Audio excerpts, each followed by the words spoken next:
NATO aircraft spotted near Ukrainian and Russian borders.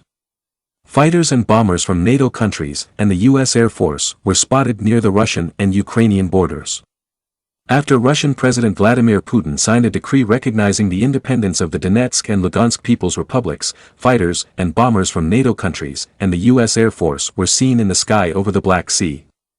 Judging by the current situation, we are talking about an extremely serious escalation on the part of Kiev and the North Atlantic Alliance. According to open sources, NATO fighters were seen near the border of Ukraine from Poland and Romania.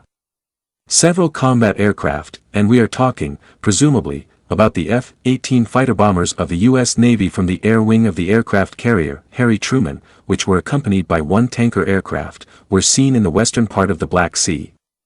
It is known that U.S. and NATO combat aircraft kept at a distance, since Russian troops were not deployed to the territory of the DPR and LPR, but the situation indicates the likely start of a large-scale armed conflict.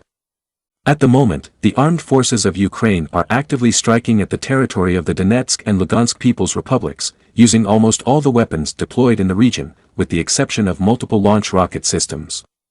In some directions, the Ukrainian army managed to break through several lines of defense near Lugansk, Donetsk and in the south of the DPR. This does not exclude the possibility that the armed forces of Ukraine may try to strike from the south in order to take control of part of the territory of the DPR and LPR.